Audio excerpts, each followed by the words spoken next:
السلام علیکم ورحمۃ اللہ وبرکاتہ۔ دوستو، آج ہمارا موضوع ہے تکبر۔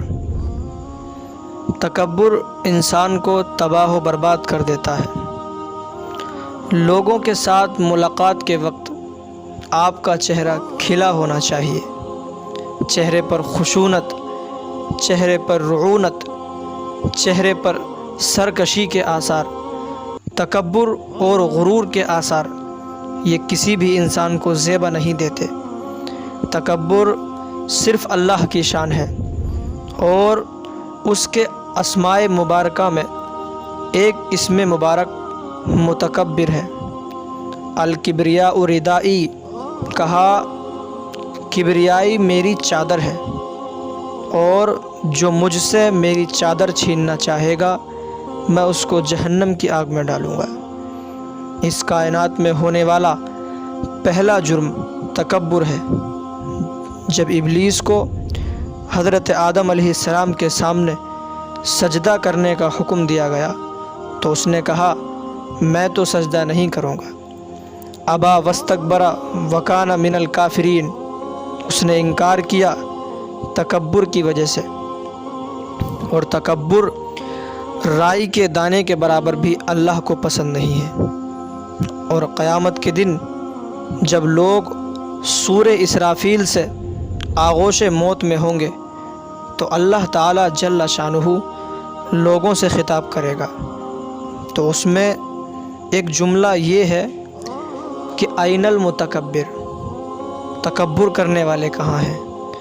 تو لوگ آغوش موت میں ہوں گے تو کوئی سر نہیں اٹھائے گا۔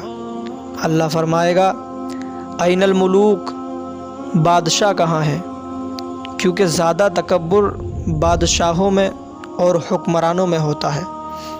تو اللہ تبارک و تعالیٰ فرمائے گا انا المتکبر، میں متکبر ہوں، یہ میری شان ہے۔ انا الملک، میں بادشاہ ہوں، بادشاہی اسی کو زیبا ہے، تکبر اسی کو زیبا ہے۔ تو نصیحت کرتے ہوئے فرمایا ولا تصغر خدک للناس، لوگوں کے سامنے اپنی گردن کو، اپنے چہرے کو، اپنے رخسار کو ٹیڑھا نہ کرنا۔ ابن منظور افریقی نے لسان العرب میں لکھا ہے، یہ سار سے نکلا ہے، اور یہ اونٹ کی ایک بیماری ہے۔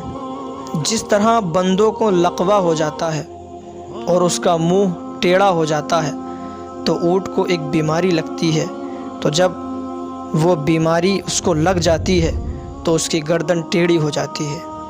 تو عرب کے محاورے کے مطابق قرآن پاک نازل ہوا ہے، تو اشارہ کیا کہ جس طرح اونٹ کی گردن ٹیڑھی ہو جاتی ہے تو تکبر کی وجہ سے تمہارا چہرہ بھی ٹیڑھا نہ ہو جائے، تمہارا یہ چہرہ اچھا نہیں لگتا، اس پہ خشونت، اس کے اوپر غصہ، اس چہرے کے اوپر وحشت اچھی نہیں لگتی، اس چہرے کے اوپر تبسم اور مسکراہٹ اچھی لگتی ہے، یہ چہرہ ہنستا ہوا گلاب جیسا اچھا لگتا ہے۔